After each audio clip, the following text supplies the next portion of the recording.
At this time, we are in letter E, reports of special committees. Berea Board of Education Committee. Go to Mr. Poindexter. In attendance, we have Mr. Sheppard, the Superintendent of Berea City School District. Brian.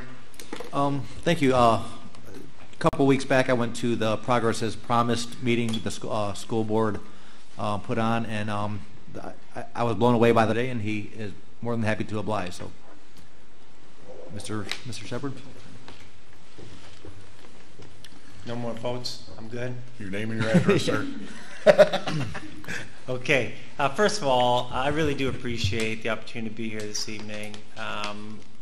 As Councilman Poindexter said, I did a presentation a few weeks back in regards to the construction projects we have going on all over the school district.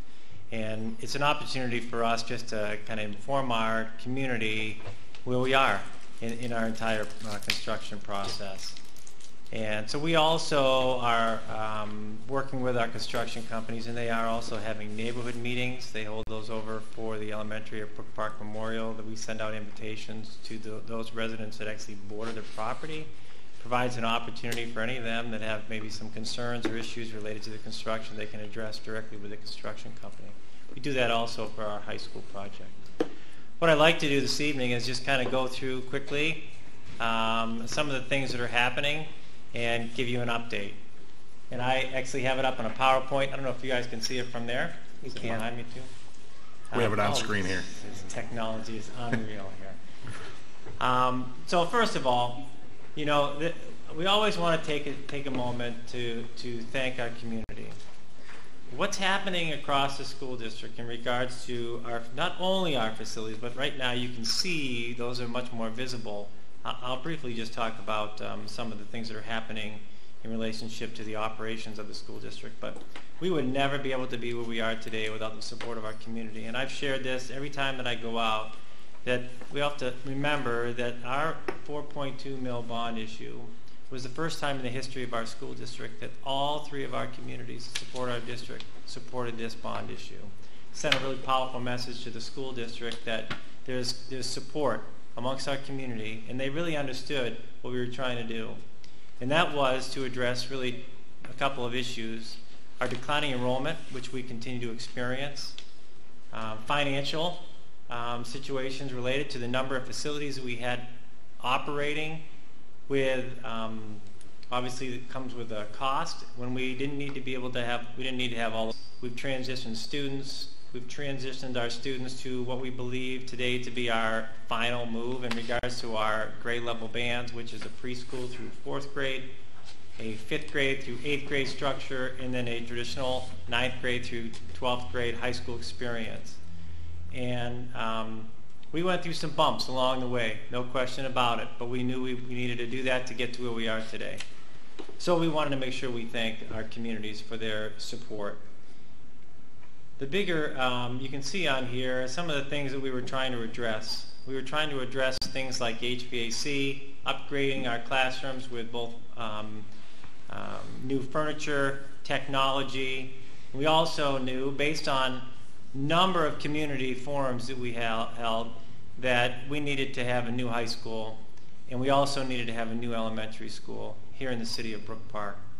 So through all of that work, that was our plan, and including some renovations that have already happened, which I'll share with you this evening. For our middle school, we're excited that we have completed the majority of our projects over at the middle school. We actually had a ribbon cutting ceremony on September 11th. And as you can see on the right-hand side, if you're looking at your screen, that is the actual addition that was added that connected two buildings. Connected the old Mid-Park, which was then a junior high, and is now Berea Mid-Park Middle School, to our Middlebrook Education Center, which was closed for several years. We leased that out actually to Bridges, and then prior to that we also utilized that facility for professional development. So we made a connection, and it's not just a hallway that goes from one building to another. It is a pretty nice learning environment to take you on a tour. Really proud of all of the renovations that have happened at that building for all of our 5th grade through 8th grade students. A little bit on the middle school as well. We transitioned after a year and a half study And we did a lot of work in regards to gathering information from our own staff, but then also working with research companies to identify what was the best learning environment for our 5th grade through 8th grade students, that age group. And for several years, we were running what you would call a junior high schedule. Traditional, it's really just kind of like a high school schedule for our students. They would have classrooms that would run about 48 minutes, and they'd go from classroom to classroom to classroom, just like you would at a high school. And there are a lot of communities out there that actually have middle schools that do run as junior highs. But with all the research that's been out there and the feedback that we received, we knew that the best learning environment was to establish a middle school structure. So we invested in that as a school district, significant investment to be able to get to where we are today.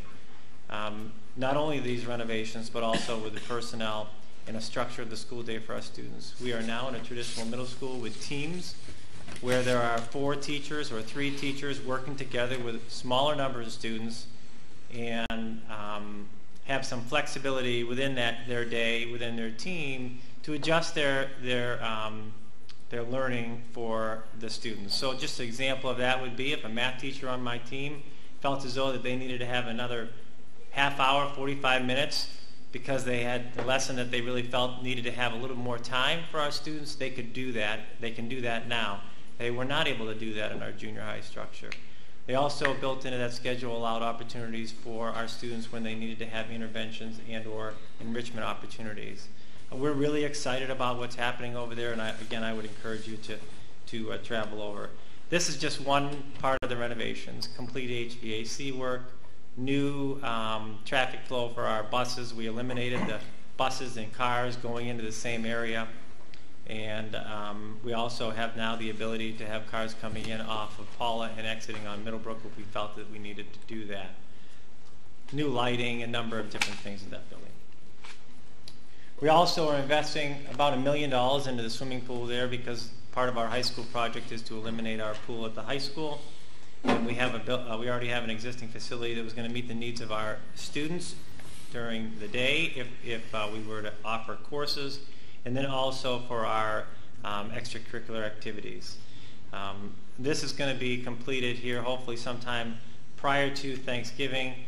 That will have new lighting, new paint, new filtration system, new locker rooms that are being placed in that facility for our swimmers, and some additional work that's being done to the actual pool. We're really excited about that, and we would like to at some point in time have some conversations with our communities about how we may be able to share the use of that facility. We also made renovations over at Big Creek Elementary as part of our commitment. New security doors you can see on the left-hand side. It was one of the few buildings that we did not have a vestibule that directed our visitors into a main office. And so in the past, you'd be able to buzz in and then actually have direct access to the school building. You can no longer do that, and you can see there in the center picture that we have a new entrance and a new welcome area for our parents and visitors.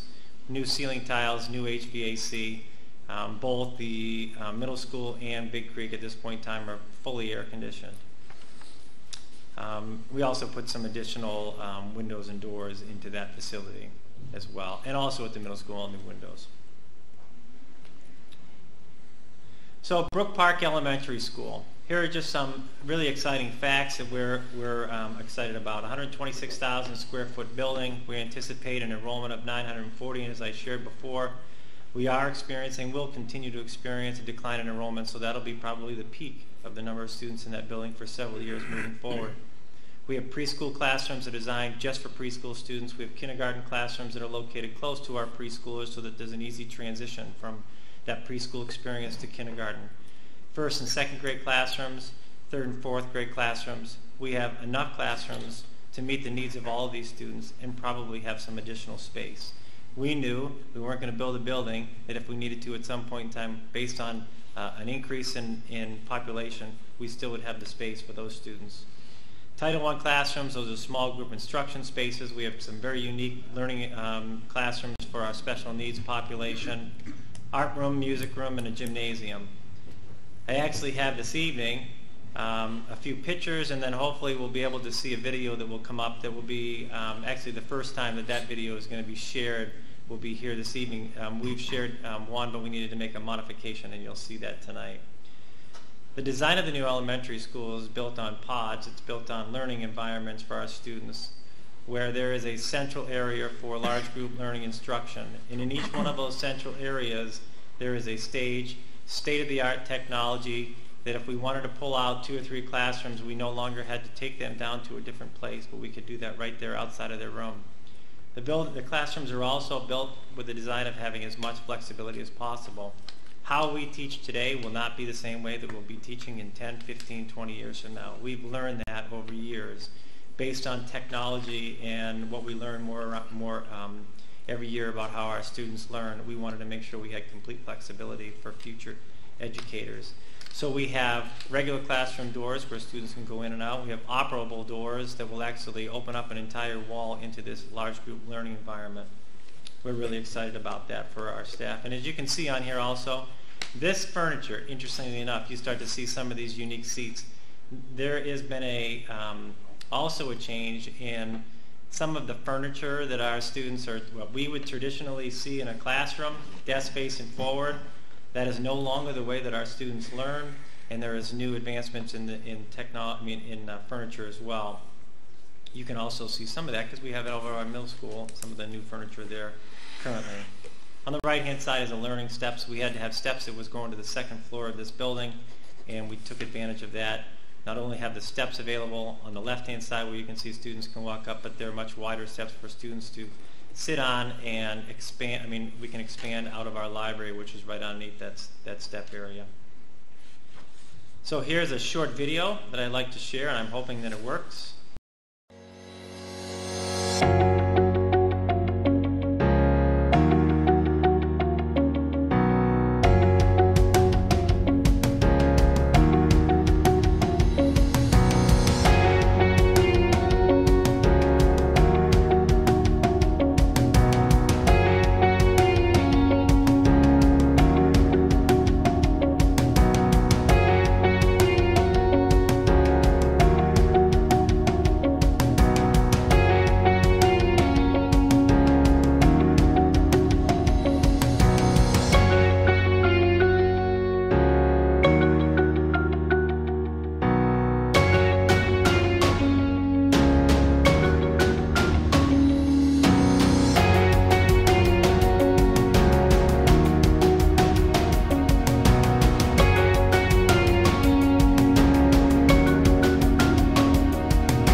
So there's the video of the new elementary school, which we're really, really excited about, and looking forward to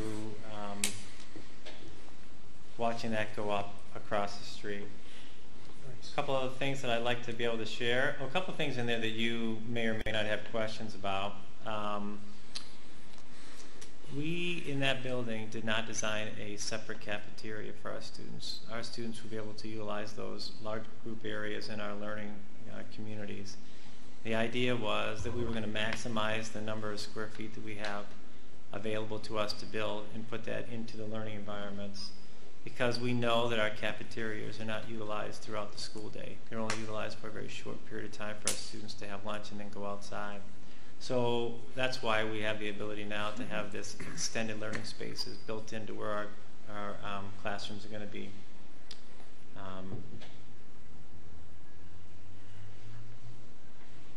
We also, as you can saw, when you saw in the video, you saw the metal door type things. That's where our students will be able to go down and pick up their food. We actually have one on both floors, so our students will not have to walk down the steps to go down to pick up their food. They just walk right outside of their learning community, and there'll be an area for the students to grab something to eat and then go back in. We also incorporated, you saw in there, the existing auditorium. It's the only building that's noticeable across the street right now. We felt as though that was something that we wanted to keep. We felt that it was going to be really something unique to an elementary school to have an auditorium. You don't see that probably anywhere for an elementary school across the state. And we wanted to take advantage of that facility. So a couple of facts in regards to our high school, because we're in the middle of that project as well, and I think that's important for you to be aware of what's happening there. We have 51 classrooms. That building's going to be 284,000 square feet. We anticipate an enrollment of about 1,800 students. That doesn't mean we're going to have 1,800 students in the building at one time, because we have about 400 students that attend Polaris Career Center, and we have over 100 students that participate in College Credit Plus, where they are off-site, whether they're at Tri-C, John Carroll, Baldwin Wallace, Cleveland State. This building is bigger than the current building that we have. I think the current building is around 260-some-odd thousand square feet, and we'll have additional classrooms. Again, with the understanding that we're going to have a declining enrollment. And the class that goes into that building when we open up into 2020 will be the largest class that will be in there. A number of special education classrooms, unique classrooms, of visual arts classrooms, family consumer science, music classrooms, gymnasiums, performing arts center. We'll have 3 gymnasiums, a competition gym, and then 2 auxiliary full court gyms in that facility as well. The performing arts center, it's based on a building that was built in Akron Firestone. It will be state-of-the-art. It will have all of the features that are needed to have just an incredible program for our students, but then also we would hope that our community takes advantage of the spaces that we'll have available. Gymnasium is going to be able to have 1,500 people. Also in the gymnasium, if the video shows as well, you'll see that there's a small balcony that comes out of a classroom so that we can have additional space if needed. And then we also have the other rooms that support this area: concessions, locker rooms for our officials, the spiritware store, and then a number of separate small rooms that we think are important as part of our physical education curriculum. Performing Arts Center, 8,500 square feet, about 800 seats for 800 people. Media Center that will be on our 3rd floor, and then student dining. Again, the same concept at the high school will be that we will not have a separate cafeteria. We did not want to utilize that square feet for just a short period of time. We incorporated that into our learning environments at the high school and arranged 3 separate cafe areas for our students across the building. So I always try to describe those as Panera-like environments for our high school students to go get something to eat during the day. We're really excited about that. That is somewhat of a unique model out there. Again, we wanted to maximize the space that we needed for the learning environments.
So when I see this video, I feel like I want to go back to school again, right? We're excited about the projects we have going on. Just like any other construction projects, there are challenges along the way. We really haven't had too many. I mean, the last month or so, the weather hasn't been real helpful for some of the construction. But we're at a point, if you look across the street, you're going to start to see some things coming out of the ground where it's visible from the street. Some of the footers are, most of the footers are completed. Some of the block work is done around the gymnasium area. That'll be the first area that you'll start to see come up. Scaffolding is being delivered so that you'll start again to see things from the street. Open in the August of 2020.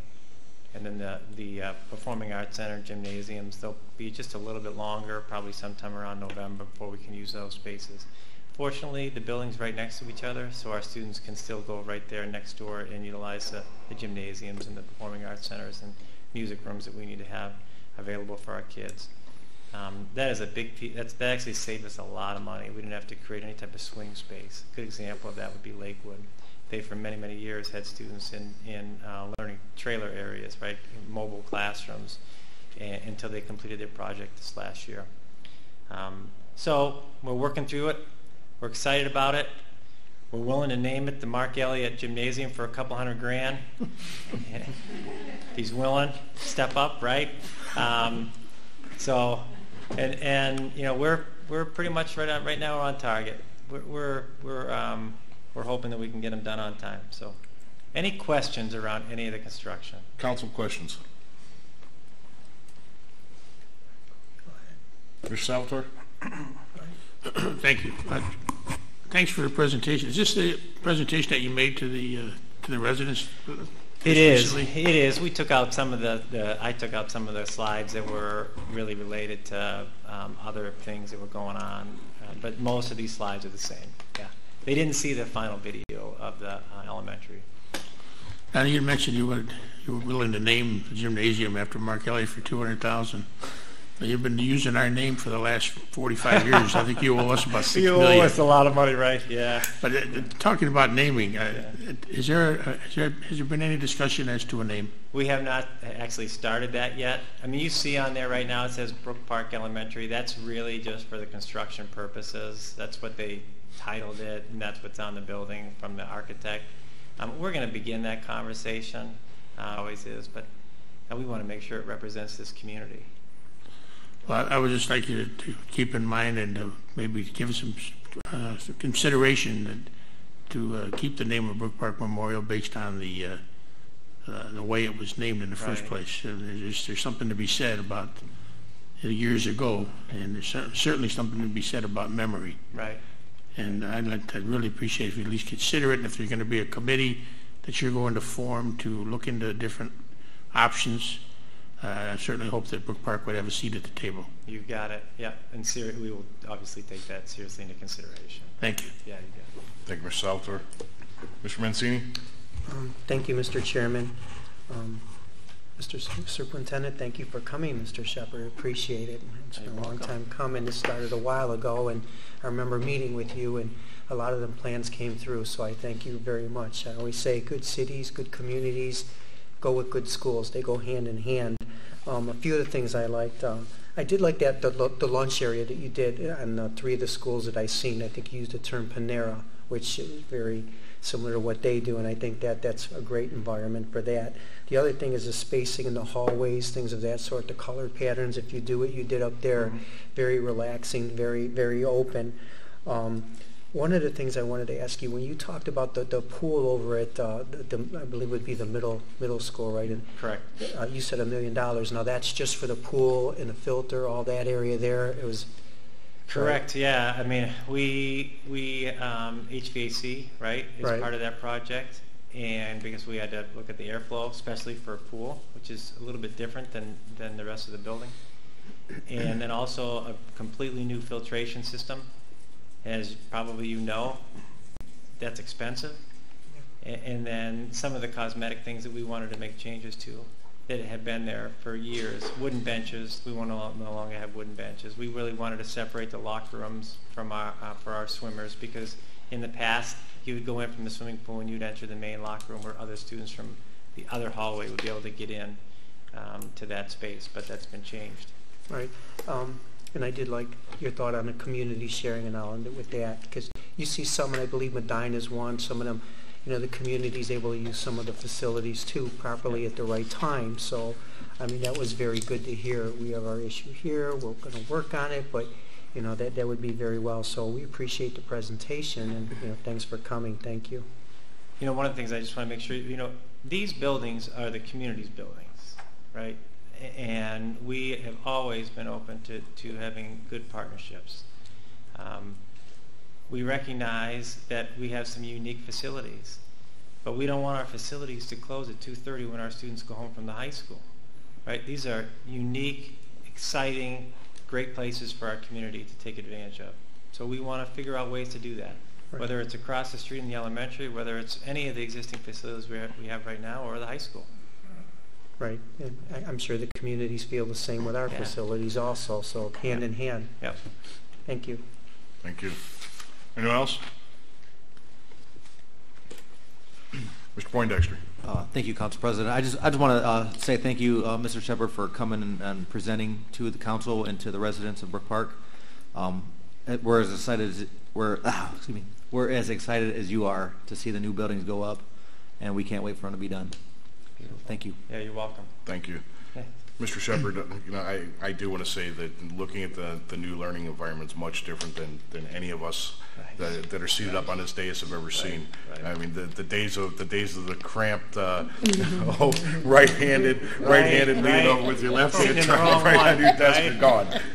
It is nice to see, and hopefully, obviously, that stimulates our kids. Yeah. Thanks for the display, and I hope. I hope everybody got out of it what I got out of it. I think this is a beautiful set of facilities. Thank you again. You got it, and I'll be welcome. Anytime you want me to come back and at least give you an update, Great, don't thank hesitate you. to give me a call. All right? Thank you. Thank you. All right.